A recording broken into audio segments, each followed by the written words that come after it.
Torn Between Brothers, written by CD Link PH, genre, drama, romance, reverse harem, themes, obsession, possessive lovers, age gap, brothers loving same girl, polyandry, adoption. Kinupkup lang si Shena ng pamilya Villarreal dahil sa isang rason at iyon ay para matulungan si Calix na makarecover sa pagkamatay ng kapatid nito. But what if? Hindi lang ito basta ma-attach sa kanya bilang kapatid kung hindi mas higit pa roon, paano rin kung hindi lang pala ito ang may gusto sa kanya kung hindi maging ang tatlo pa nitong mga kapatid?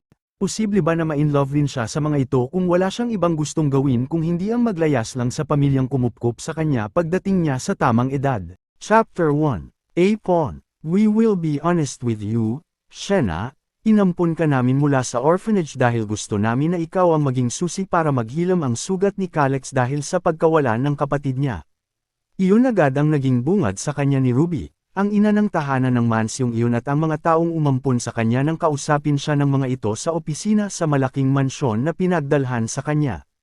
Agad na nawala ang ngiti sa labi niya nang dahil sa narinig. Gagawin niyo po akong kapalit ng anak ninyong namatay. Tanong niya sa mag-asawa. Nagkatinginan ang dalawa. No, hindi sa ganon. Calix is blaming himself for his sister's death. Tinakas niya ito para mamasyal noong araw na naaksidente sila and because of that, nagkulong na lang siya sa kwarto and he can't even move his legs. According to the hospital, wala naman daw problema sa katawan niya pero hindi niya magawang makapaglakad because of emotional trauma.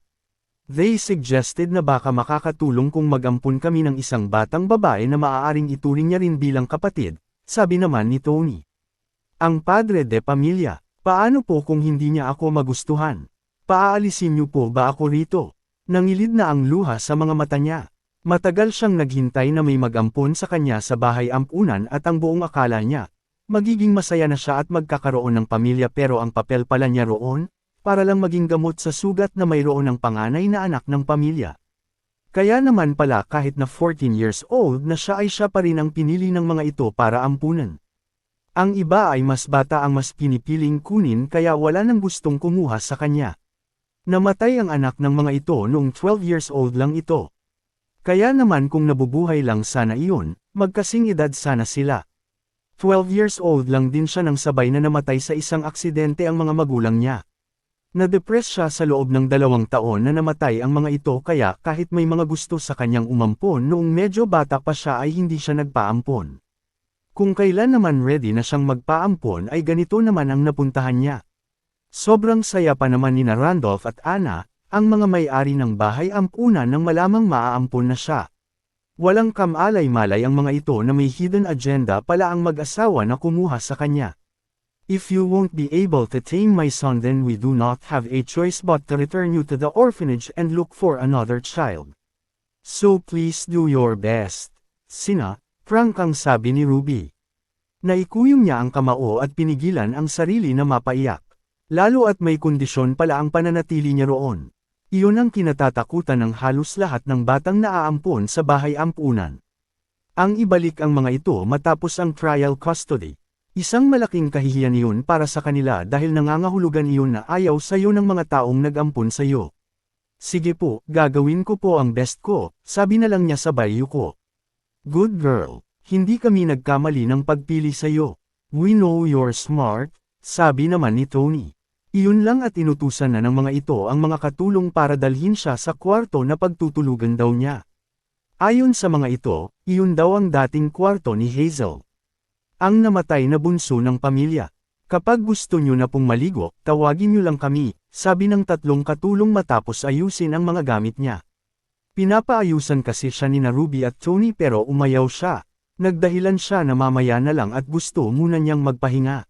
Tumanggo lang siya sa kainikat ang paningin sa paligid nang makaalis na ang mga ito.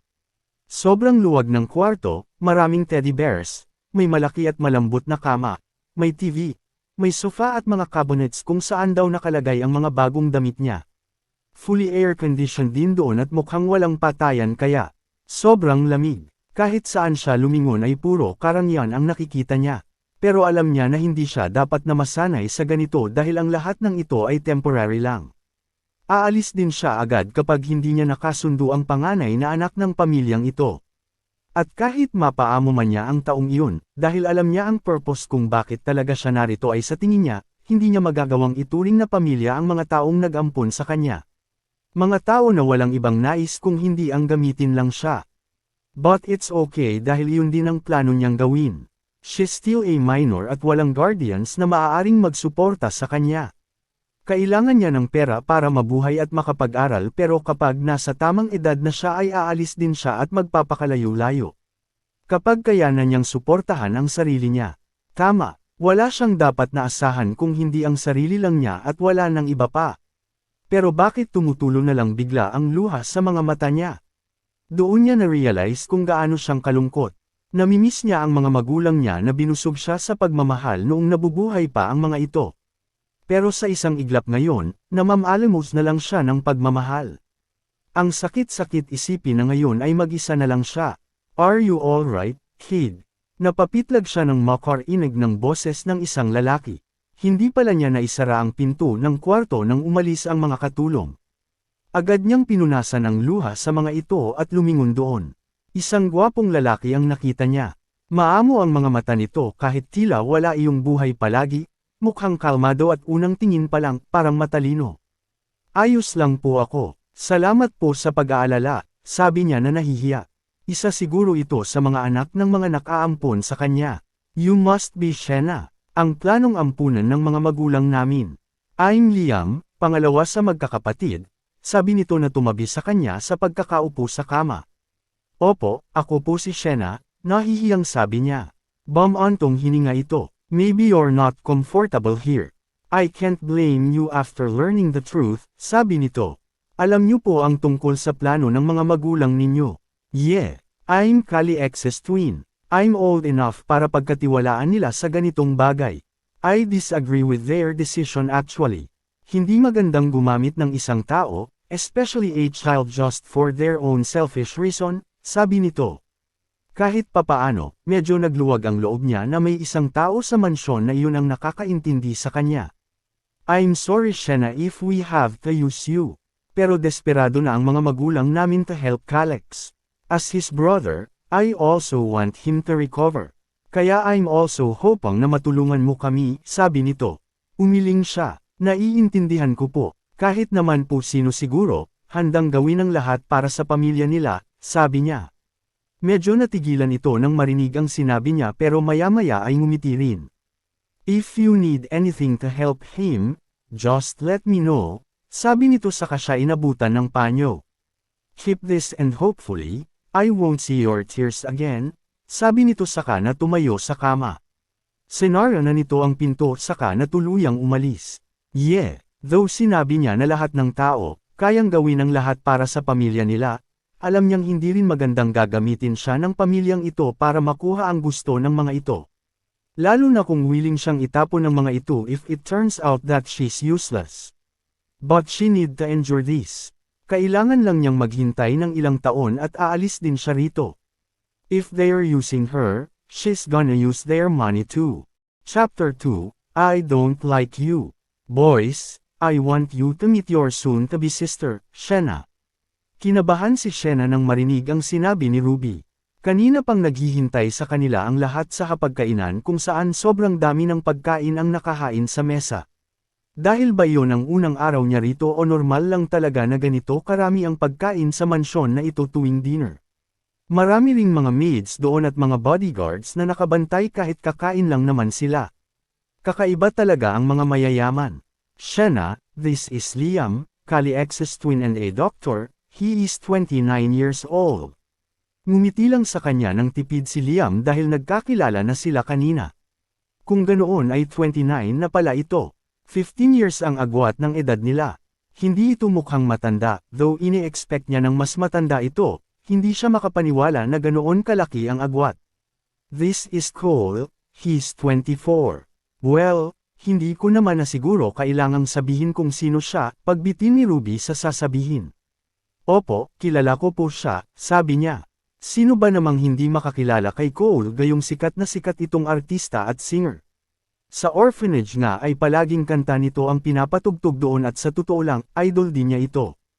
Hindi siya makapaniwala na isa ito sa mga anak ng pamilya. Hindi nabanggit yun ni na Ma'am Ruby at Sir Tony.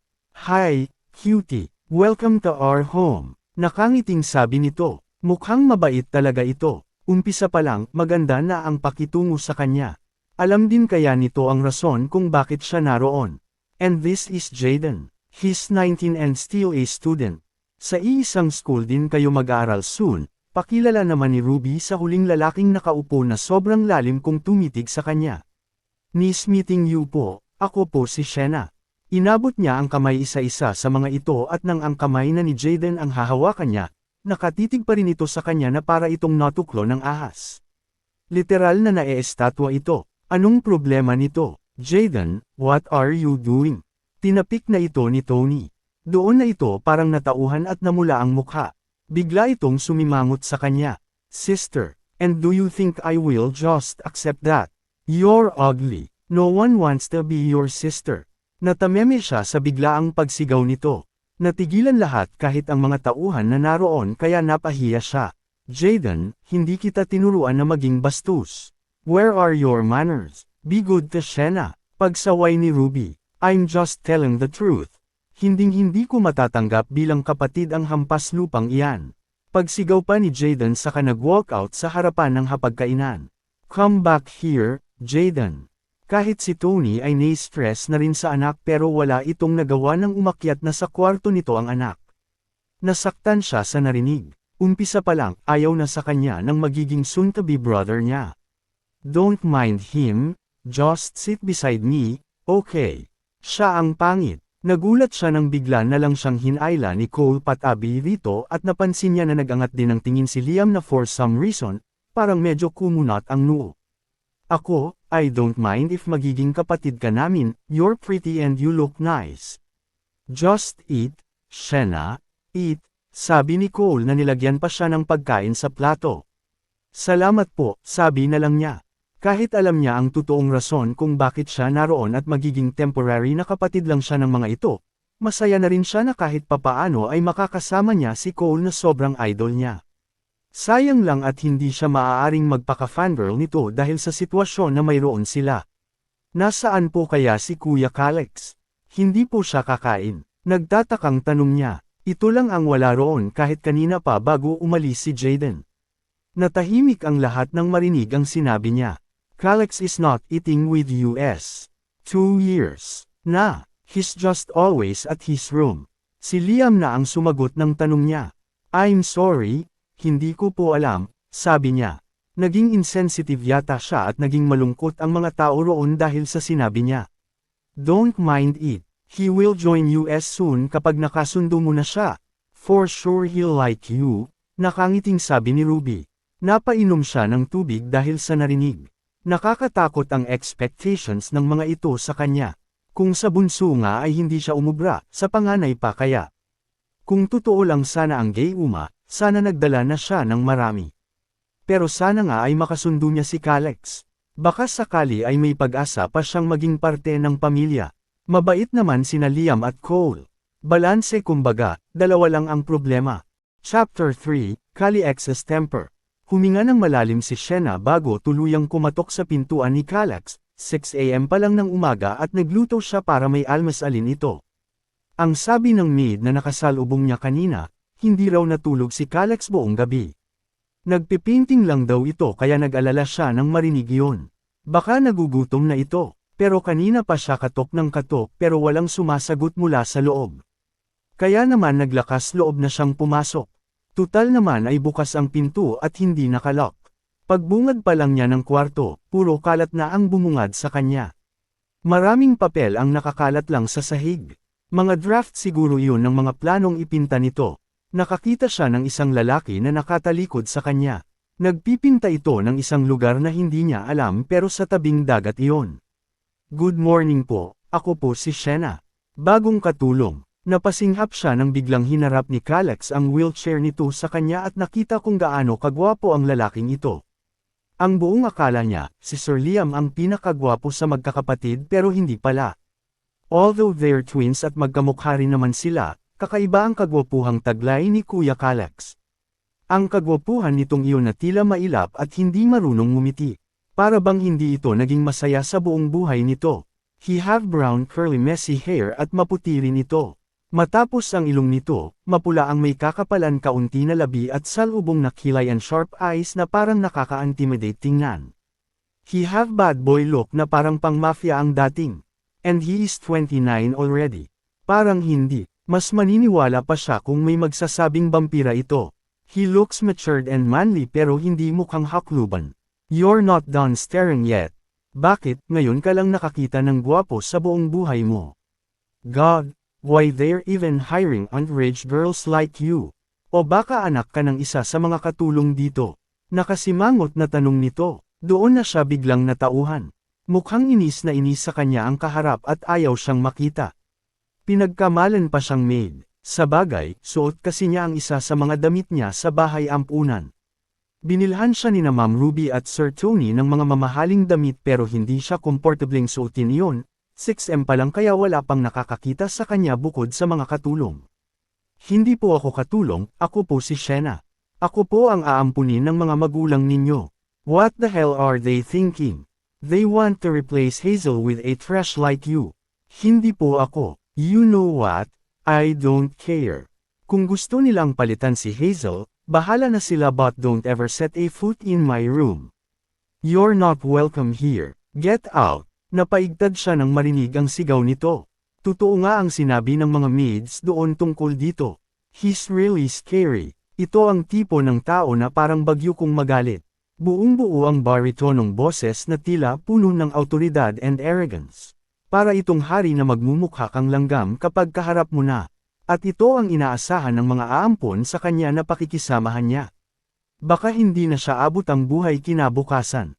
Napailing siya, hindi siya dapat sumuko. Nakasalalay sa lalaking ito ang kinabukasan niya. Pero hindi pa po kayo kumakain.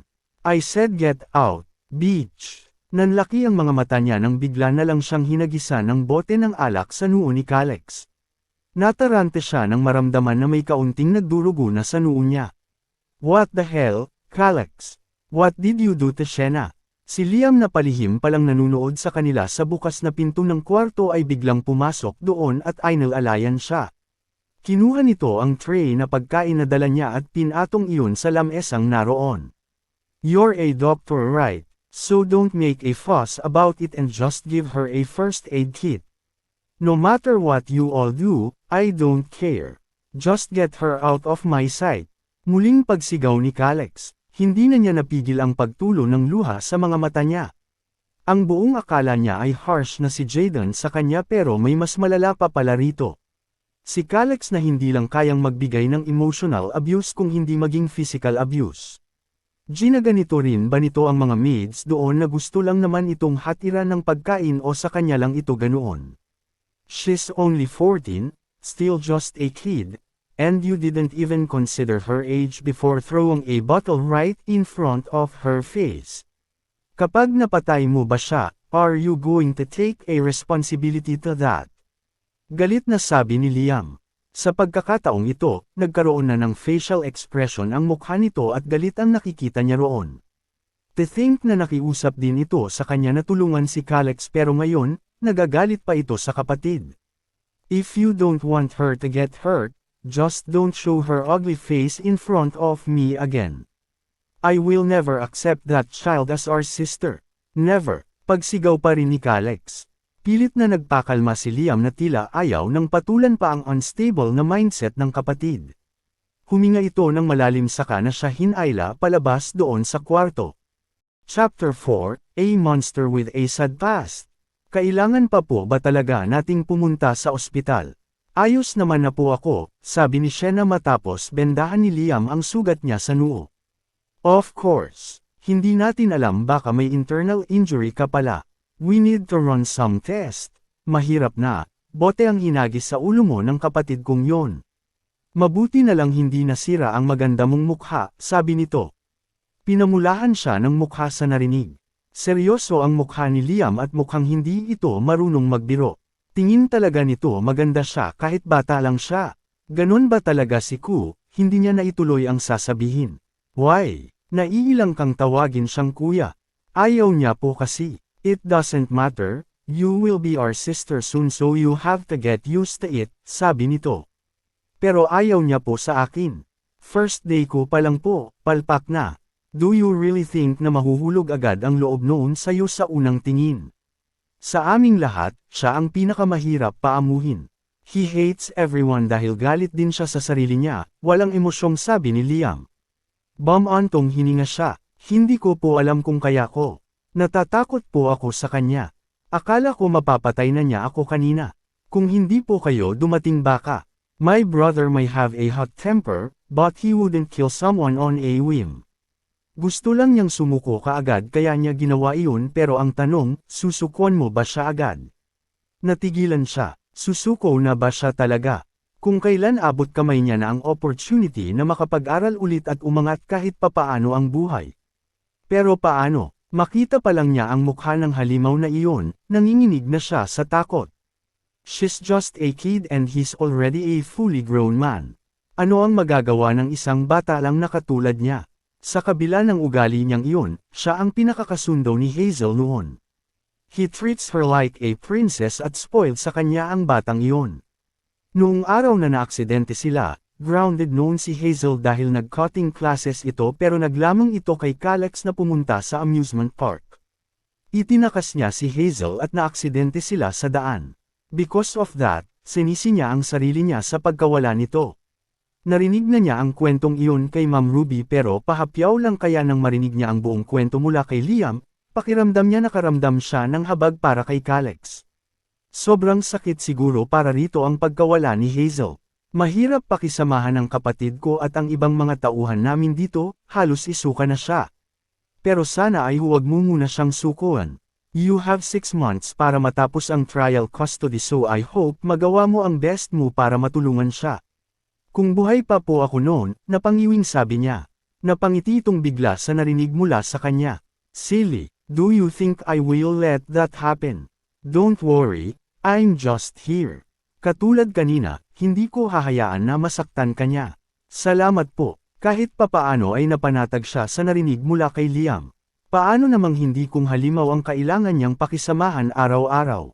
Kinabukasan, you're here again. Gusto mo na naman bang mahagisan ng bote sa ulo? Ang nakasimangot na mukha agad ni Liam ang bumungad sa kanya nang pumasok siya sa kwarto nito. Kakatuwa na palaging hindi nakalock ang pintuan ng kwarto nito at hindi na ito nag-aabala pa na i-lock yun.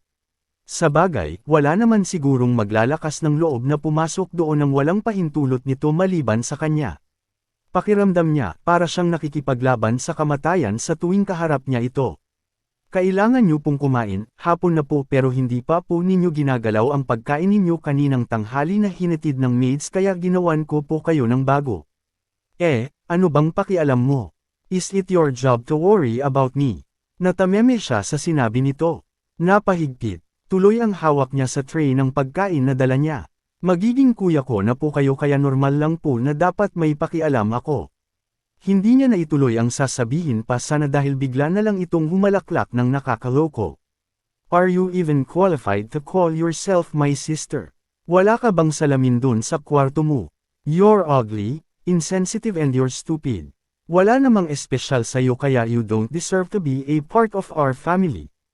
God, saan ka bang basura na pulot ng mga magulang ko? I will never see you as an equal to us because you're just a trash. Nakagat niya ang ibabang labi dahil sa narinig. Talagang masakit magsalita ang matandang to. Pero wala siyang choice kung hindi ang pagpasensyahan ito. Dahil may sugat din itong iniinda sa sarili nito.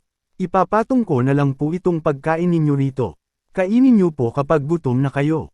Don't bother, I will never eat that. Masisira lang yan kapag nagpilit ka pa, pagputol nito sa sasabihin pa sana niya.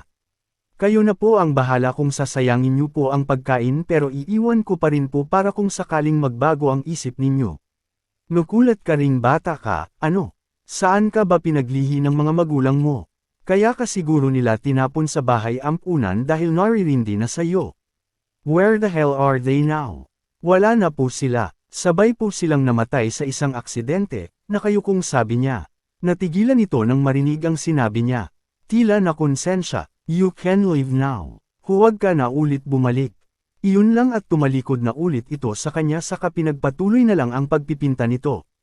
Napabuntong hininga naman siya. Hindi niya maintindihan kung bakit siya na lang palagi ang dapat na umiintindi rito kahit ito ang mas matanda kaysa sa kanya.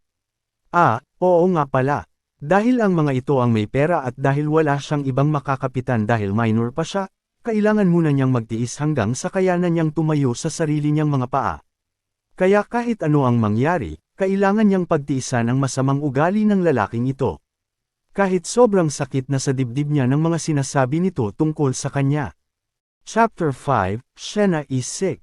Lumipas pa ang ilang linggo na paulit-ulit lang bumabalik si Shena sa kwarto ni Calex para hatiran ito ng pagkain kaya siguro medyo nanawa na rin itong litin at sigawan siya. Although hindi pa rin naman ito ginagalaw ang mga dinadala niyang pagkain, hindi na lang siya nito pinapansin.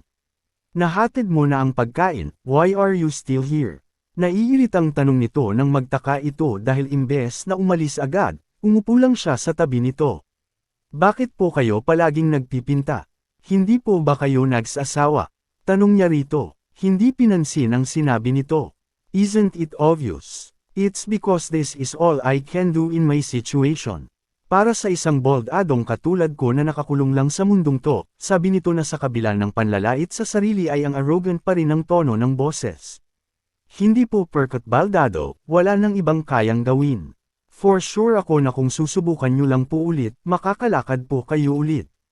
Nanlaki ang mga mata niya nang bigla na lang humarap sa kanya si Calex at sinakaw siya sa leeg. May hangganan din ang pagpapasensya ko sa iyong bata ka. Gigil na sabi nito na tila wala kahit kaunting konsensya sa ginagawa nitong pagsakal sa kanya. Nasasaktan po ako, Kuya Calex. Don't call me Kuya because I'm not your fucking brother. Do you really think that I'm not just trying enough kaya ganito pa rin ang kalagayan ko hanggang ngayon? Sa tingin mo, ginusto ko to. You're not just an ugly kid, you're also stupid. I'm sorry po, hindi ko na po uulitin. Pakawalan niyo na po ako. Tuluyan ng tumulo ang luha sa mga mata niya. Does she really deserve this? Ang masaktan at alipustahin ng taong ito kahit nagmamalasakit lang naman siya. Sa kamay na ba nito siya mamamatay? Nang mapansin nito na parang nahihirapan na siyang huminga ay binitawan din nito ang pagsakal sa kanya. You don't know anything kaya kung ayaw mong mamatay, tumahimik ka na lang. And please lang, huwag ka nang bumalik pa ulit dito because I'm so sick of your ugly face. Nang marinig ang pagsigaw nito ay automatikong napatayo na siya mula sa pagkakaupo sa tabi nito at lumabas na siya sa kwarto nito. Paano ba naman niyang paaamuin ang ganoong tao na ubod ng sama ng ugali at matigas na ang puso? Dapat na ba talaga siyang maghanda na bumalik sa bahay ampunan? Kali XSPOV. Kinabukasan. Where is that kid? Bakit ikaw ang nagdadala niyan? Nagtaka si Calex ng kinabukasan ay isang katulong na ang nagdala ng pagkain niya imbes na iyong batang palaging nangungulit sa kanya. Noong una, tuwing tanghali lang siya nito dinadalhan ng pagkain pero simula nang hinahayaan na lang niya itong pumasok sa kwarto niya ay ito na rin ang nagdadala ng almusal, tanghalian and even his dinner. Kung tutuusin, para nang ang personal maid niya ang batang iyon. He can't believe na planong ampunan ng mga magulang niya ang batang iyon na kung umasta ay parang katulong. Ito na rin ang naglilinis ng kwarto niya and even his bath, gusto nitong tumulong. But of course, he's not letting her. May dignidad pa rin naman siya kahit baldado na siya. Humihingi po ng dispensa si Lady Shena dahil hindi raw po siya makakapunta rito. Mataas po ang lagnat niya, sabi ng katulong. Hindi siya nagsalita pero napaisip siya. Hindi kaya dahil sa takot nito sa kanya kaya ito biglang nagkalagnat. Huwag po kayong mag-alala, sir, inaalagaan na po siya ni Sir Liam.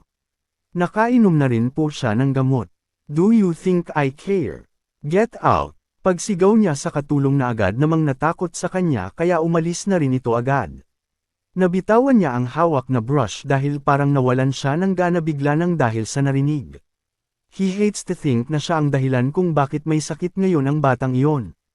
Hindi niya maintindihan kung bakit parang pagdating sa batang iyon, halo-halong emosyon ang nararamdaman niya kaya para maitago iyon, katulad ng trato niya sa ibang maid ay sinisigawan, pinagsusungitan at tinataboy din niya ito pero ito lang ang bukod tanging nakakatagal at nagtatiyaga sa kanya. Halos isang buwan at mahigit na rin na walang sawang pumupunta ito sa kwarto niya para dalhan siya ng pagkain. But does she really mean that? Sa tingin niya ay hindi ito magtatiyaga sa kanya para sa wala lang. Naiisip siguro nito na siya ang susi nito para makapasok ng tuluyan sa pamilya nila. Walang sinumang tao ang hindi masisilaw, sa yaman pa lang ng pamilyang mayroon sila. Kahit ang mga tauhan doon, isa ng malaking karangalan, mapagsilbihan lang sila. Ang pamilya nila ang isa sa mga pinakamayamang tao sa buong mundo. Marahil ay alam iyon ng batang iyon kaya she is sticking to him like a glue. But despite that, he hates that he likes to see her smile. Kahit na palagi niya itong nilalay at binabato ng verbal abuse ay tinitiis lang nito. He hates weak girls but he don't mind having her around. Kahit na hindi sila nag-uusap kapag naroon ito sa kwarto niya at nanunood lang ito sa mga pagpipinta niya, mapayapa pa rin ang pakiramdam niya sa tuwing naroon ito.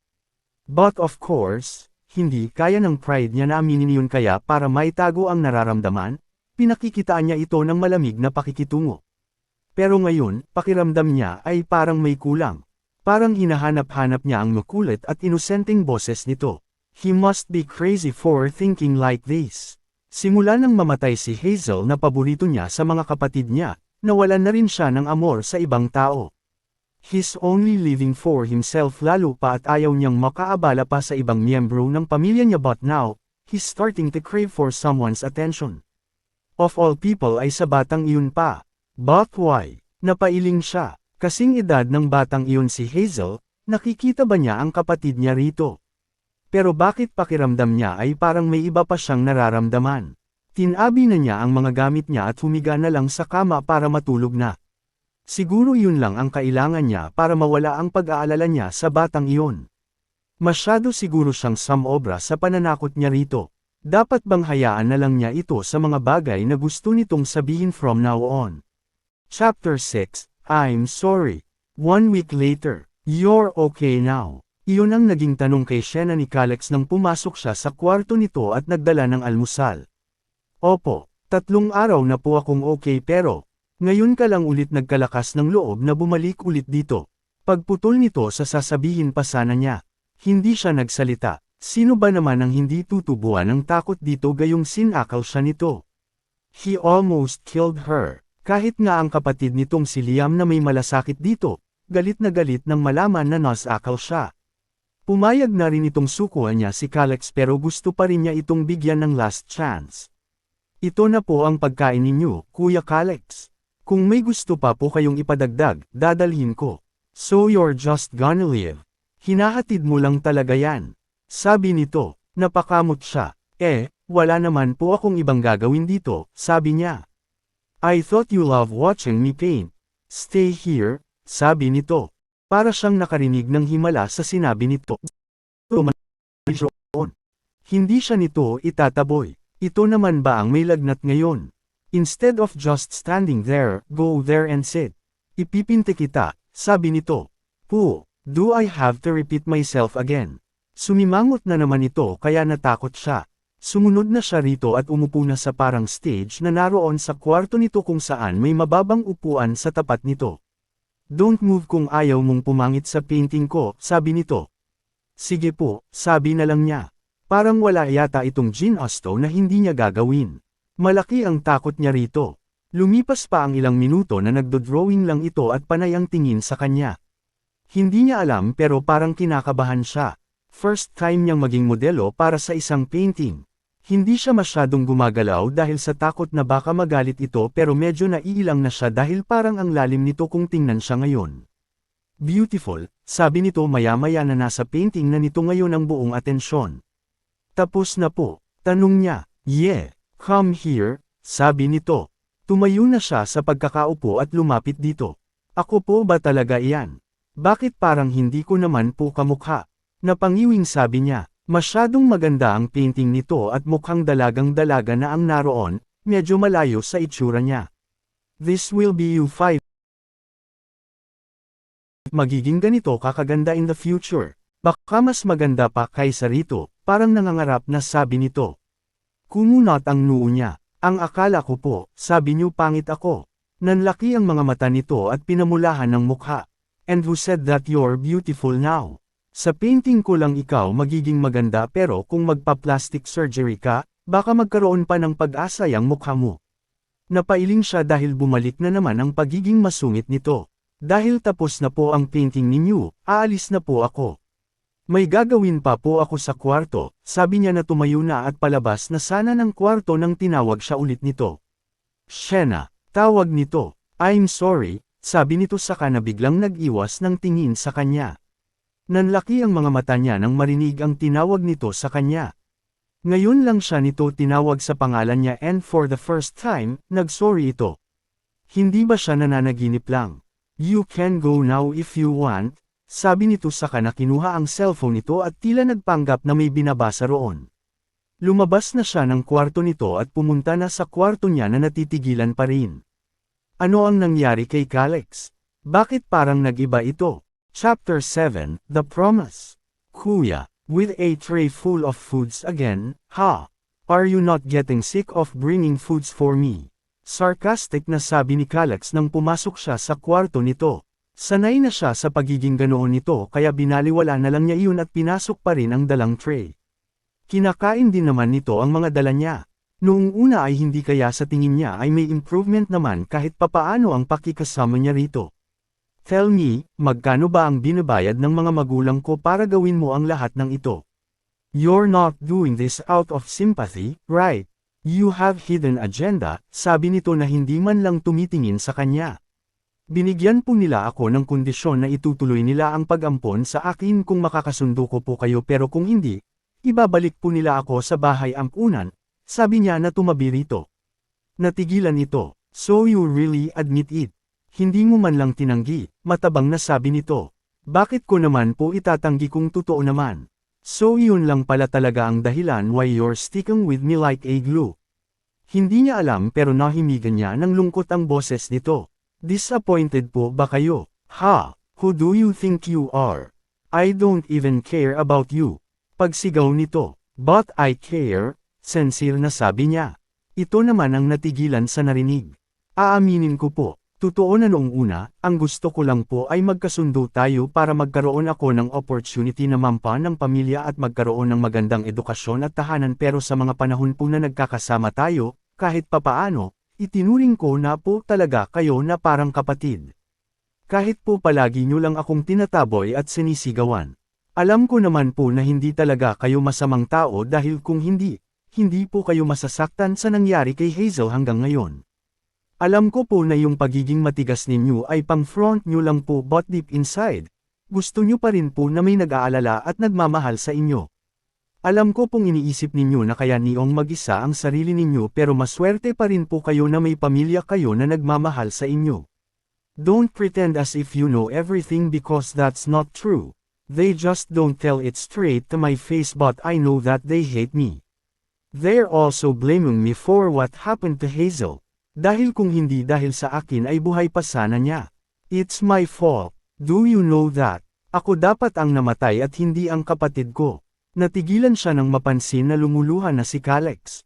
Para bang matagal na nitong tinatago ang sakit na nararamdaman nito sa dibdib nito pero ngayon lang nito nailabas.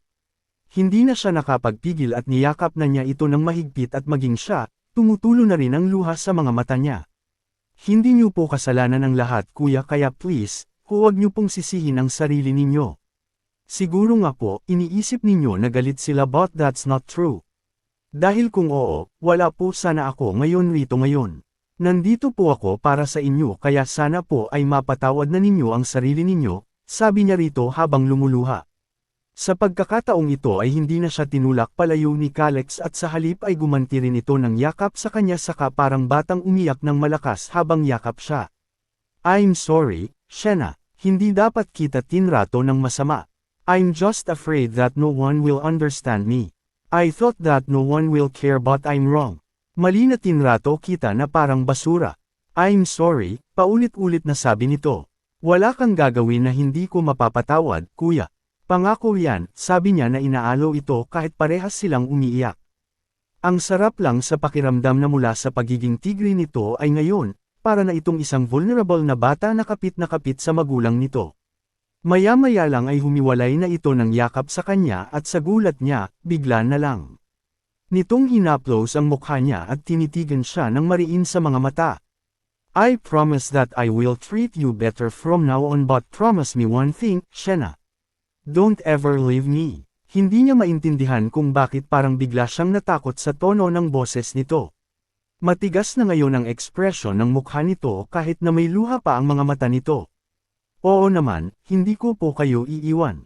Promise. Opo. Promise, sabi na lang niya kahit hindi niya alam kung hanggang kailan niya mapapanindigan iyon, gayong may plano rin siyang umalis kapag nasa tamang edad na siya. Promise me that everything of you will only be mine and I will be the only one for you. Promise me, Shena. Seryoso pa ring sabi nito. Okay po, sabi na lang niya kahit sa totoo lang ay hindi niya masyadong maintindihan kung ano ang ibig sabihin nito. Basta ang alam lang niya, nakakasilip na siya ng kaunting pag-asa na magkakasundo na sila. Sana nga ay totoo na ito. Sana ay matanggap na siya nito bilang kapatid. Chapter 8, Family Dinner. Ano po ito? Nagulat si Shena nang may inabot sa kanya si Calex pagpasok niya sa kwarto nito. What else do you think? A gift for you. Open it, sabi nito.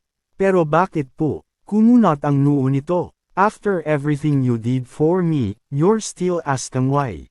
Napakamot siya sa ulo dahil wala naman siyang ginawa para rito kung hindi ang maglinis lang ng kwarto nito at dalhan ito ng pagkain. Kahit sino naman kayang gawin iyon. Binuksan na lang niya ang regalo nito para huwag itong magalit at tama nga siya ng hinala, painting nga nito iyon. How is it? Do you like it? Tila kinakabahan na tanong nito. Ang nasa painting nito ay silang dalawa kung saan nakatayo sila habang magkahawak kamay. Ayaw niyo po ba talaga sa mukha ko ngayon? Bakit po kapag dino-drawing niyo ako, palaging 5 years from now? Nagtatakang tanong niya, you don't want it, just return it to me. Nakasimangot na tanong nito, hindi, gusto ko po, maganda. Nagtataka lang po ako dahil palaging dalaga na ako sa mga paintings niyo, nakangusong sabi niya. Do you think I'm a pedophile? You're too young for me? Of course, kailangan kong mag-adjust. Pedo, ano po? Naguluhan siya sa sinabi nito. Never mind, if you don't want it, gagawa na lang ako ng bago. Iyong kasalukuyang ikaw, sabi nito. Hindi na po kailangan, okay na to. Maganda talaga, promise. Huwag na po kayong magalit. What? Sino naman ang nagsabing galit ako? Nakasimangot pa rin na sabi nito. Sabi ko nga po, hindi, Salamat po sa regalo. Sabi niya na lumabas na ng kwarto nito. Agad na siyang pumunta sa kwarto niya at sinabit sa wall niya ang painting na ibinigay nito. Magkahawak kamay sila roon at nakatayo ito. Doon pa lang, alam na niya na mukhang gusto na ulit makalakad ni Calex. Sana nga ay magkahimala pa. Maya-maya, am I dreaming? Talagang kakain ka kasama namin, Kuya Calex. Hindi makapaniwala si Jaden nang bigla na lang bumaba si Calex kasama ang isang butler. Tulak niyon ang wheelchair nito. Why? You don't want that? Nakangiting tanong ni Calex. Mas lalong nagulat ang lahat nang makita ang ngiti ni Calex. Nang dahil doon ay nangilid ang luha sa mga mata ni Ruby. Hey, Mom, why are you crying? Malambing na tanong ni Calex. Malayong malayo sa Calex na parang bulkan na palaging sisabog noong una niya itong makita. I'm just happy that you finally decided to join us for dinner and you're even smiling now. Simula nang mawala ang kapatid mo, hindi ko na ulit nakita ang ngiti mo. Pero ngayon, nandito ka, lumabas ka na rin sa kwarto mo sa wakas, sabi ni Ruby. I'm sorry for being insensitive, Mom. Masyado akong nag-focus sa sarili ko at hindi ko na naisip pa na you're also worried about me. But I'm here now and from now on, I will always eat with all of you. Hindi na ako absent, sabi pa ni Calex. Ewan pero napangiti rin siya na para bang nahawa siya rito. Malayong malayo na talaga ito sa masungit na Calex na una niyang nakilala noon. So paano, kain na tayo. Baka lumamig ang mga pagkain, sabi nito. Of course, let's eat now. Sabi naman ni Tony, can I have this seat, please? I want to sit beside Sina, sabi ni Calex kay Cole na lumapit sa kanila. Of course brother, walang problema, sabi naman ni Cole na agad inalis ang upuan nito para maitabi ni Calex ang wheelchair nito sa kanya. You should eat more, Sina. Masyadong kaunti yan, sabi nito na mas inuna pang lagyan ng pagkain ng plato niya kaysa rito. Bigla siyang nailang dahil alam niya, nakatingin ang lahat sa kanila. Pero nang magangat siya ng paningin ay nakita niyang nakangiti naman ang mga ito sa kanila. Medyo gumaan ang pakiramdam niya dahil ngiti at tingin ng pagpapasalamat ang nakikita niya sa mata ng mga ito. Alam niyang hindi siya magiging miyembro ng pamilya ng mga ito kahit na kailan pero masaya siya na nakatulong siya kahit papaano na mabuo ulit sa hapagkainan ang pamilya na kumupkop sa kanya. Chapter 9, Working Together. Comics. Gusto niyo pong gumawa tayo noon? Hindi makapaniwalang tanong ni Shena nang marinig ang gustong gawin ni Kalex kasama siya. Yeah, I heard from a maid na pangarap mo raw maging writer. No wonder palagi kang nanunood kapag nagpipaint ako. You also have an artistic side. Tumango siya. Opo, pangarap ko rin po kasi talagang matutong mag-drawing kahit noong bata pa ako pero wala talaga akong talent doon. Kaya story na lang ang ginagawa ko. We're really destined for each other. Even our talents are matched. Pooh, never mind. So do you want to collaborate with me? I have a friend na owner ng isang publishing company. Ako ang magdodrawing at ikaw naman ang magsusulat ng kwento. Gusto mo? Nakangiting tanong nito. Tumango siya at ngumiti ng malaki. Gusto ko po. Gustong gusto. Masayang sabi niya. Sa wakas ay magkakaroon na rin ng kabuluhan ang pagsestay niya sa mansyon na iyon. Good. Gusto kong matapos na natin ito bago pa magpasukan dahil for sure, magiging busy ka na noon. I also want you to take this opportunity to learn something from me. Napag-aaralan naman ang pagguhit. Ako ang magtuturo sa iyo. Talaga po, ngumiti ito. Of course, this is the least that I can do to make it up to you. Naging masama ang pakitungo ko sa iyo noon kahit wala ka namang ibang ginawa kung hindi ang tulungan lang ako. Wala naman po akong ginawa kung hindi ang magdala lang ng pagkain at maglinis dito. Kahit sino po kayang gawin yun. You made me want to live again. Po, kung hindi dahil sa iyo, baka hanggang ngayon, nagmumakmak pa rin ako rito sa kwarto. Pero ngayon, nagagawa ko ng lumabas at sumabay sa pagkain sa pamilya ko na ang akala ko noon, galit sa akin. You're the reason why I realized that they actually cares for me. Umiling siya saka hinawakan ang dalawang kamay nito. Naging instrumento lang po ako pero kayo po ang naglakas ng loob na tulungan ang sarili nyo. Kaya wala po kayong dapat na pasalamatan kung hindi ang sarili ninyo. Para namang natulala sa kanya si Kalex at hindi maalis ang tingin sa kanya. I think I'm getting crazy. Kaunti na lang, hindi ko na alam kung paano ko pang pipigilan ang sarili ko, sabi nito habang namumula. Kumunat ang noo niya. Parang ang layo naman po yata ng sagot niyo sa sinabi ko. Ano pong pinipigilan niyo? Gusto niyo pong mag-ker? Bigla na lang itong natawa sa sinabi niya. God, you're so oblivious. But I will make it pass since you're still too young but when the times comes, I want you to be aware of me. I will never let you go, Shena. Never, sabi nito. Feeling niya, sisubog ang kokote niya sa mga pinagsasasabi ni Kalex. Ang dami nitong bagay na sinasabi na hindi niya maintindihan kung ano ang ibig sabihin. Makalipas ang ilang linggo, halos araw-araw ay naging tambayan na ni Shena ang kwarto ni Kalex. Para bang iyon na rin ang kwarto nito at halos pumupunta lang sa sarili nitong kwarto kapag gabi na para matulog. Kailangan na ba nating mabahala? Bakit halos doon na tumitira si Shena sa kwarto ni Kalex? Tanong ni Ruby sa asawa. Hindi ba at iyon ang gusto mo? Ang mapalapit sa anak mo ang batang iyon. Nagtagumpay siya sa misyon niya at nag-uumpisa na ring attend si Kalex sa mga therapy sessions niya para makalakad ulit na tinatanggihan niya dati. Hindi ba at dapat nga masaya ka pa? Nagtatakang tanong ni Tony. Naroon sila sa opisina nilang mag-asawa sa mansyon nang mapunta ang usapan nila kay Kalex at Shena. Oo pero babae pa rin siya at lalaki ang anak natin. Hindi ba parang masagwa naman yata? Do you really think magkakagusto ang anak mo sa isang bata? Shena is just 14, imposibleng patulan ng anak mo ang batang yon. Ewan, pero malakas ang kutob ko, na may gusto si Kalex sa kanya. Kahit kailan, hindi naman siya naging ganyan sa ibang babae. Parang mas close na nga sila ni Shena kaysa sa ibang mga kapatid niya. You're just being paranoid, Ruby. Hindi mangyayari iyang naiisip mo. Disenteng lalaki ang anak mo. And besides, sa dami ng babaeng naghahabol pa rin sa kanya sa kabila ng kondisyon niya, imposibleng makita niya bilang babae ang ganoon kabata. Napaisip siya sa narinig. Totoo ang sinabi ni Tony. Hindi man lang nabawasan kahit kaunti ang charm ni Calex pagdating sa mga babae sa kabila ng kondisyon nito. He's a genius businessman bago mangyari ang lahat. Kahit ngayong pile na ito, he's still earning billions without even doing anything. Aside from painting everyday, he's also working at home kaya hindi pa rin ito napapabayaan ang mga negosyo nito at marami itong mga inatas ang tauhan na humaharap sa mga tao nito kung kinakailangan. Hinahabol pa rin ito ng maraming babae kahit ngayong pile na ito at handang magpakamatay para rito. Noon, halos linggo-linggo, iba-ibang babae ang bumibisita rito pero simula nang mangyari ang aksidente. Naging bugnutin noon si Calex at hindi lang iisa o dalawang beses ang muntikan na nitong mapatay sa mga babaeng nangungulit dito kaya naman nagdesisyon sila noon na pagbawalan na ang mga babaeng nakarelasyon at nakafling nito noon na bumisita.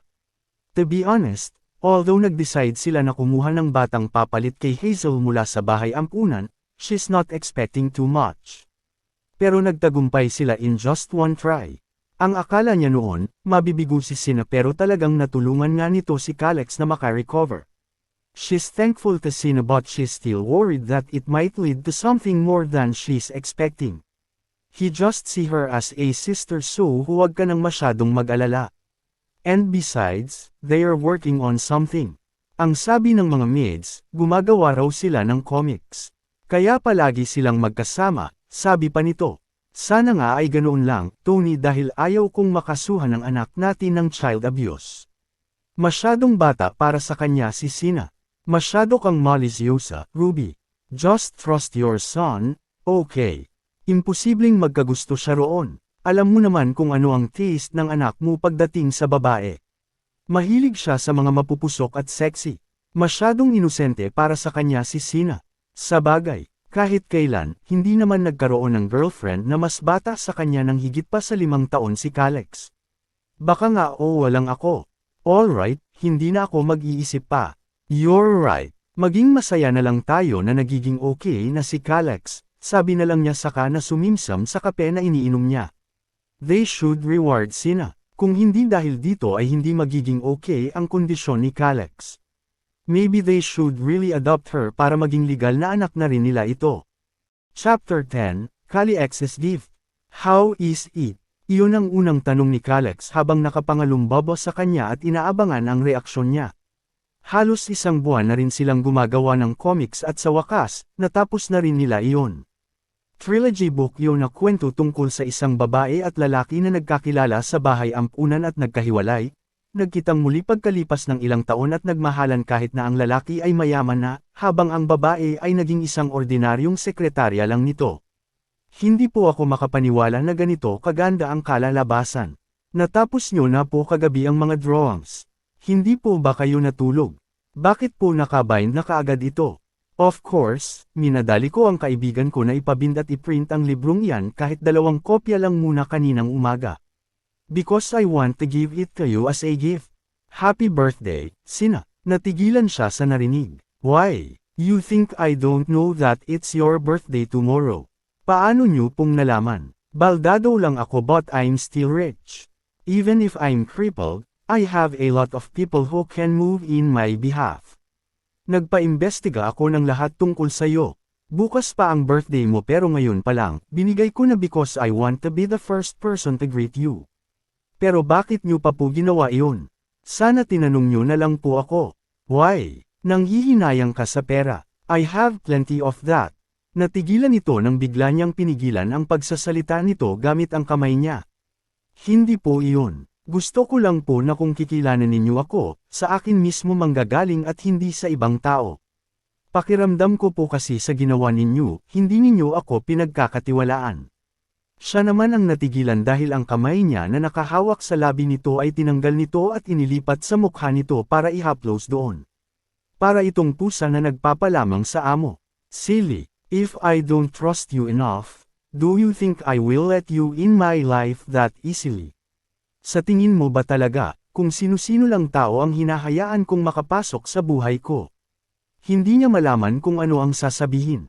Alam niya na totoo yun dahil tila isang karayom nga naman ang pinasukan niya bago niya nakuha ang loob nito. Do you know that creating comics with you is just an excuse to be with you? Sabi nito, kumunat ang noo niya. Excuse. Ano po ang ibig niyong sabihin? Sa gulat niya ay bigla na lang siya nitong niyakap. Natakot ako na ngayong magkasundo na tayo ay baka hindi mo na ako dalawin ulit dito sa kwarto. Dahil nagawa mo na ang misyon mo na ibinigay ng mga magulang ko ay baka kalimutan mo na ako. I'm just scared that you will just go on with your life without me, sabi nito habang yakap siya. Humiwalay siya ng yakap dito. Hindi po iyan totoo. Napalapit na rin naman ako sa iyo, Kuya Kalex, kaya hindi kita i-abandon na lang ng ganoon. Maniwala po kayo, sabi niya na determinado ang mukha. Hinawakan nito ang dalawang kamay niya at hinalikan nito iyon. Don't ever forget that promise, Sina, because if you do, I will never forgive you. My whole world revolves around you now, so you have to take responsibility. You're mine. You should only see me at ang loyalty mo, sa akin lang dapat. Hindi sa mga magulang ko, hindi sa mga kapatid ko, at mas lalong hindi sa ibang lalaki. Sa akin lang dapat. Ewan, pero parang medyo natatakot siya sa reaksyong nakikita niya kay Kalex. Para itong batang dependent sa kanya kahit kung tutuusin, he's already old enough to be her father kung nakabuntis lang ito ng maaga. Pero siguro ganoon talaga ang mga taong may sakit, dependent masyado sa mga nag-aalaga sa kanila at siya ang unang taong hinayaan ulit ni Kalex na makapasok sa buhay nito matapos ang aksidente, kaya siguro ganoon ito sa kanya. Tama, iyon lang iyon. Kapag naka-recover na ito at makapaglakad na ulit ay luluwag din ang kapit nito sa kanya. Promise, Kuya Kalex, hindi po ako aalis. Dito lang po ako. Huwag po kayong matakot, nakangiting sabi niya. Then bring this book with you. Just accept it as my birthday gift, but aside from that, take this as well. Sabi nito saka may inabot na itim na card sa kanya. Para saan po ito? Dapat sana pera ang ibibigay ko, kaso alam kong tatanggihan mo lang, kaya instead of money, just use that instead. You can buy whatever you want with it. Wala iyang limit. Kung gusto mong bumili ng mansyon, dress, alahas or any car that you want, you can use it anytime. Po, ayoko po nito. Ayos na po sa akin ang libro, hindi ko po kailangan iyan. Binalik niya rito ang card. Are you testing my patience? If you don't want it, you can just throw it, but you will take it whether you want it or not. Bigla na naman siyang natakot sa biglaang pagsusungit nito. Sorry po, sige po, kukunin ko na. Bumantong hininga ito. No, ako dapat ang mag-sorry. It's your birthday and yet, I still shouted at you. Mahirap talagang biglang alisin na lang ang pagiging minty ng ulo ko, lalo at nakasanayan ko ng tinitratong basura ang mga taong nasa paligid ko, but I will do my best to fix this. Please bear with me, Sina. I will be a better man for you. Naiintindihan ko po. Hindi niyo po kailangang mag-sorry, sabi niya. Maya-maya lang ay may kumatok sa kwarto ni Kalex. Come in, sabi ni Kalex. Pumasok nga ang butler ng mansyon na si Benjamin. Pinapatawag po kayo nina Doña Ruby at Don Tony, Lady Shena, sabi nito. Bakit po kaya? Tanong niya. Regarding daw po sa kaarawan ninyo, sabi ng butler. Sige po, susunod na lang po ako roon, sabi niya. Iyon lang at lumabas na ang butler sa kwarto. They must have a gift for you. You can go there and get it. But go back here after that, because you know I'm not comfortable without you here. I always want you by my side, Shena, sabi nito. Tumango na lang siya kahit medyo nagtataka na siya sa pag-iiba ng mga pagsasalita ni Kalex. Noon, halos itaboy siya nito, pero ngayon, parang hindi na ito mapakali na hindi siya nakikita. Sa totoo lang, parang nawawalan na nga siya ng panahon para sa sarili niya dahil ang gusto nito ay palagi silang magkasama. Sige po, babalik din po ako agad, sabi na lang niya na para bang ito ang boss niya. Iyon lang at lumabas na siya sa kwarto na curious kung bakit kaya siya pinapatawag ng mga magulang nito. Chapter 11, Mom, Dad. I have to admit, I didn't expect anything from you, Shena. But I can't believe na talagang natulungan mo nga si Kalex na maka-recover. Ngayon, nakikipag-usap na siya sa amin ng maayos, and he also agreed na ituloy ang mga therapy sessions niya para makalakad na siya ulit. You deserve a reward. Tell US, what do you want from US? We can give you everything you want, nakangiting sabi ni Doña Ruby. Napangiti rin siya sa narinig. Masaya siya kapag napupuri siya, pakiramdam niya ay tumataas ang self-confidence niya. Wala po akong gusto, masaya na po ako na natulungan ko si Kuya Calex. Sapat na po sa akin na makakain ako at makapag-aral. Yun lang po ang gusto ko, sabi niya na nahihiya sa mga ito. How about becoming our official daughter instead? Natigilan siya sa sinabi ni Don Tony. Itutuloy na po ninyo ang pag-ampon sa akin. Hindi makapaniwalang tanong niya. Yun naman talaga ang usapan natin. And you already prove your worth. That's already enough reason for US to accept you, sabi ni Ruby. You deserve to be a part of our family. And besides, aside from Jaden, mukhang hindi rin naman tutol sina Cole at Liam sa'yo. So ano, gusto mo na bang magpaampon sa amin, hiha?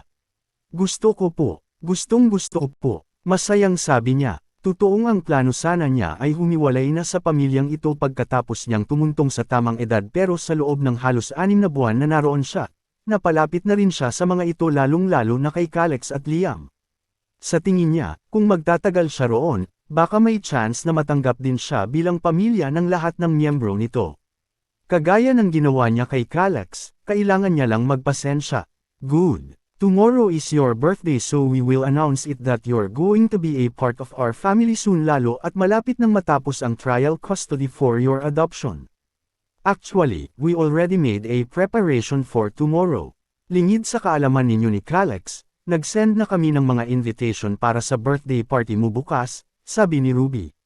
Siguradong matutuwa si Calex kapag nalaman niyang magiging totoong magkapatid na kayo.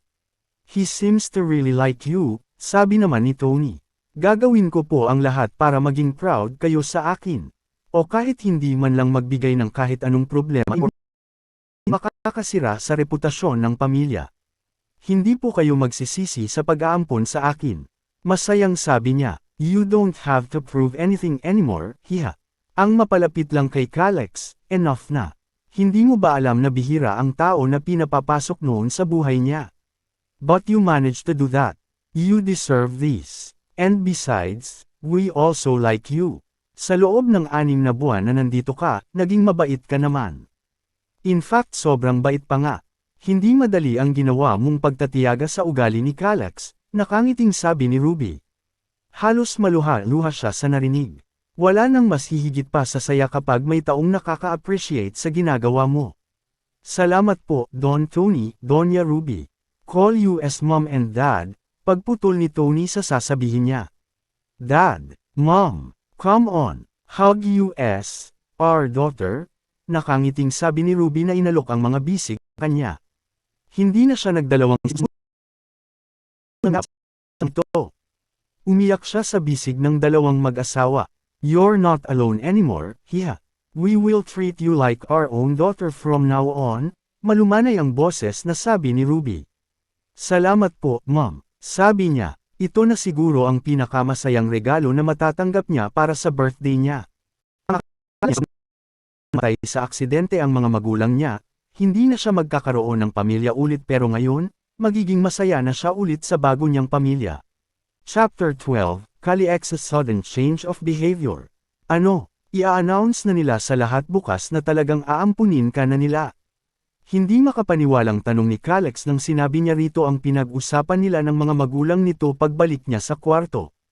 Opo, hindi nga po ako makapaniwala eh. Ang saya-saya ko po, Kuya Calex. Magiging magkapatid na tayo, and you think you really deserve to be my sister. Po, natigilan siya nang mapansin na nakasimangot si Calex. Hindi niya napansin agad dahil sobrang saya niya. Huwag ka nang umasa na magiging kapatid ka namin because it will never happen. You don't deserve to be a part of our family. You're just a trash na wala man lang namana mula sa mga magulang mo. Your father is just a construction worker while your mother is just a teacher, right? Do you really think that you deserve our family's prestige? Pagsigaw nito, agad na kumalat ang sakit sa dibdib niya. Buong akala niya ay magkasundo na sila ni Calex pero mababa pa rin pala ang tingin nito sa kanya. I will do my best, Kuya. How many times do I have to tell you not to call me kuya because we're not related by blood? I'm not your fucking brother. Pagsigaw nito, hindi na niya napigilan ang pagluhan ng mga mata niya. Iyong ugali ni Calex noong una silang magkita, bumalik na naman. May expiration ba talaga ang kabaitan nito? Kuya Calex, ano pong problema? Ang akala ko po ay okay na tayo. I will never accept you as my sister. Hinding-hindi ako papayag na ampunan kanila. Naiintindihan mo ba yun? Pero, shut up. You should work as a maid instead dahil iyon lang ang nararapat sa'yo. Muling pagsigaw nito sa kapinaandar ang wheelchair nito palabas ng sarili nitong kwarto. Kung saan man ito pupunta, hindi niya alam. Pero paglabas nito, saka siya humagulgol ng iyak. Ang saya-saya na niya kanina at buong akala niya, wala nang magiging katapusan iyon pero halos wala pang isang oras ang lumilipas, naputol na agad. Hindi siya makapaniwala na si Calex pa of all people ang tatanggi sa kanya. At ang mas masakit, talagang tinatreto na niya ito bilang kuya kaya hindi siya makapaniwala na masasabi nito ang mga ganoong masasakit na salita sa kanya. Hindi ba siya deserving na magkaroon ng pamilya ulit? Wala na siyang nagawa kung hindi ang umiyak na lang ng umiyak habang iniisip kung ano kaya ang tumatakbo sa isip ni Calex. Chapter 13, Calix's Confession. Meanwhile, what? You don't want US to adopt Sina? I thought you like her. Hindi makapaniwala si Ruby nang marinig ang sinabi ni Calex. Sumugod ito sa opisina nila na galit na galit. You heard me, Ma? I will never forgive you kapag inampun ninyo ang batang iyon. I will never accept her as my sister. Mas maigi pa gawin nyo na lang siyang maid. Galit na sabi ni Calex. Sumakit ang ulo niya sa narinig. Alam niyang may diferensya ang anak niya pero hindi niya akalain na ganito ito kabaliw. Help me to understand, anak, ano ba ang ginawa ni Shena at parang sa isang iglap, galit ka na naman sa kanya. Ang akala namin ay magkasundo kayo. Kahit si Tony ay nasistress na rin dito. I realized that she doesn't deserve to be part of our family. What does that girl even have besides her looks? She's not even smart, she's stupid, clumsy, and might just bring bad luck to US. And I realized that she's only kind to me because you told her to approach me. Her kindness is fake. I hate her now, and if you still insist on adopting her, I'm leaving this damn house. Galit na sabi nito, so you want US to return her to the orphanage, is that what you want? Tanong ni Tony, biglang nag-iba ang ekspresyon ng mukha nito. Parang natakot na ewan. No, you can't kick her out. She should stay here no matter what happens. Lalong kumunat ang noo nilang mag-asawa. God, Calex, you're confusing US. You said you hate her but you don't want US to let her go. Hindi makapaniwalang sabi niya sa anak. I don't care how you do it but you're not allowed to adopt her no matter what. If you want, gawin niyong maid and you can even support her but don't take her as your daughter legally. She can't be my sister. Because you want her as your girl. Pagputol niya sa sinasabi ng anak. Bigla namang nanlaki ang mga mata nito. Mukhang napanto niya ang gusto talaga nito dahil bigla na lang namula ang mukha nito. Mom, are you insane? You're accusing me of having a thing for a kid. She's just 14. Hindi makapaniwalang sabi nito. Napailing siya. Don't deny it because you're too obvious, Calex. Ayaw mong malaman ng ibang tao na you're lusting over a child kaya dinadaan mo sa pagsusungit ang lahat. Nakikita ko kung paano mo siyang tingnan, you like her as a girl, not just a sister. Noong una, I don't want to believe my suspicion but your actions now confirmed it, sabi niya. God, Ma, lost. I love her and it's not just about lost. If you know it then, bakit kailangan niyo po siyang ampunan, ha? Do you want me to suffer that much? Hindi na tumanggi si Calex. God, so it's true. Are you out of your mind? Kalahati ng edad niya ang edad mo. Gusto mo bang makulong? Hindi makapaniwalang sabi ni Tony. Do you think I don't know that, Dad? I'm not stupid. That's why I'm not doing anything to her because I'm considering her age but it doesn't mean that I will give her up. I will wait for her. Kaunting panahon na lang naman, aabot na rin siya sa tamang edad. But it still doesn't change the fact that you're planning to groom her. God, of all people, I can't believe na sa'yo ko pa ito maririnig. Or maybe you don't really love her. Maybe you're just mistaking your feelings for her as love dahil nagpakita siya ng kabaitan sa'yo at tinulungan ka niya sa kondisyon mo. You should think about this, son. Ano na lang ang sasabihin ng ibang tao? Sabi ni Tony, so mas mahalaga pa sa inyo ang sasabihin ng ibang tao kaysa sa nararamdaman ko ha, Dad? Ganun ba yun? Natigilan si Tony sa sinabi ng anak. I don't care about other people will think and I don't need your permission to have her. She's mine and even if you are my parents, I will not let you ruin my life. I won't let you take her away from me, naiintindihan niyo ba yun? Calix, calm down. If you don't want to see your son in a coffin, you will not adopt, Shena. So you're threatening us now. I'm not just threatening you, I will really kill myself kung hindi rin lang si Shena ang makakatuluyan ko. You can't adopt her dahil gagawin ko pa siyang asawa. I'm warning you, mother, if you still value me as your son, susundin ninyo ang gusto ko dahil kung hindi, kalimutan nyo na lang na naging anak ninyo ako. Iyon lang at umalis na si Calix na galit na galit. Kahit na tinatawag nila ang pangalan nito ay hindi na sila nito pinapansin. I can't believe that Calix is in love with that child. No, he's obsessed with her and I don't think we can still do anything to change his mind. What should we do, Tony? Mukhang napasama pa sa kanya lalo ang pagdating ni Shena, nasistress na sabi niya sa asawa. Don't tell me that you're thinking of following his demands. God, hindi natin pwedeng konsentihin ang anak mo, he is in love with a child and that's really dangerous. But you heard him. Paano kung talagang magpakamatay nga talaga ang anak mo kapag hindi natin siya sinunod? And how about, Shena? Nasabi na natin sa kanya na aampunin natin siya, kawawa naman yung bata kung biglang hindi na natin itutuloy. Besides, paano kung may magawa si Calix sa kanya? Your son is obsessed, baka mag-alaw niya ang bata. I have an idea, sabi niya. Iyon lang at sinabi na niya ang plano niya rito. Chapter 14, ang kasunduan.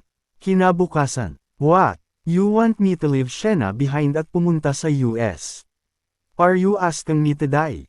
Do you think I can still live now without her? I can't even last a day without seeing her face. Iyon agad ang reaksyon ni Calix nang sabihin nila rito ang kondisyon nila para hindi ampunan si Shena pagbalik nito sa opisina nilang mag-asawa. That's the point, you're too obsessed with her. She just turned 15 today but she's still a kid. Paano kung mag-alaw mo siya? Sabi ni Tony, and you're the one who told us that you are willing to wait for her. Do you really mean that? Sabi niya, of course. I can wait for her no matter how long it will take. Then go to US and fix yourself first before you approach her. Kapag nag-18 man lang siya, we won't stop you on pursuing her. But you can't force her, Calix. May sariling utak at puso pa rin si Shena. If you manage to get her heart just like what she did to yours, hindi na kami tatutol, sabi ni Tony. She's mine whether she likes it or not. Peralin mo ang pagiging obsessed mo sa kanya at kami mismo ang maglalayo sa'yo sa kanya. Natigilan si Calix sa sinabi niya. Fine. So all I have to do is go to US and then just go back here when she turns 18, is that what you want me to do?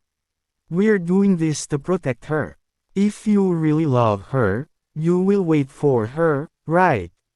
Sumeryoso na si Calix. Fine, I'll wait. But until then, you better not let any guy get close to her. Hindi nyo rin siya pwedeng hayaan na mag-boyfriend. Promise me, Sina's desire is to have a new family, not to have a boyfriend. Kahit hindi mo pa sabihin, I doubt na gagawin niya iyon lalo pa at gusto niyang makapagtapos ng pag-aaral, sabi niya. But still, kailangan niyo pa ring mag-set ng rules sa kanya. I don't want to waste my time and effort for nothing, sabi nito. Fine. Rest assured na pagbabawalan namin siya na mag-boyfriend, sabi na lang niya para matigil na ang anak. This is really hard for us, Calix. Dahil nangako na kami sa kanya na aampunin namin siya, siguradong masasaktan siya kapag nalaman niya na hindi na namin iyon itutuloy. Even her birthday party today, hindi na matutuloy dahil ayaw mong makilala siya ng lahat bilang parte ng pamilya, sabi niya. Do you think that I also want her to get hurt? But she have to go through that if I want her to be my bride. You know that I had so many girlfriends in the past, but this is the first time that I've felt something like this. I don't need to think twice to know that what I feel for her is love. I love Shena, I really love her. Sabi ni Calix na parang nababaliw na. Napailing na lang siya sa nakikitang obsesyon ng anak. Hindi niya alam kung makakaya kaya nitong lagpasan at matiis na hindi makita si Shena ng 3 taon gayong baliw na baliw ito sa batang iyon. Sa totoo lang, they're just buying time at wala talaga silang planong ipakasal si Shena kay Calix. Kung mamahalin man ito ang anak nila ay hindi sila tututol, but they don't think na ang ganoon kataas na obsesyon ay may magandang relasyon na patutunguhan. They're secretly hoping na sa loob ng 3 taon ay makakalimutan din ni Calix si Shena at makakahanap ng ibang babaeng mamahalin sa US. Malakas ang paniniwala nila na kung anuman ang obsesyon na mayroon ngayon si Calix para kay Shena ay maglalaho rin na parang bula. Lahat nagbabago sa paglipas ng panahon at ganoon din ang feelings ni Calix para kay Shena.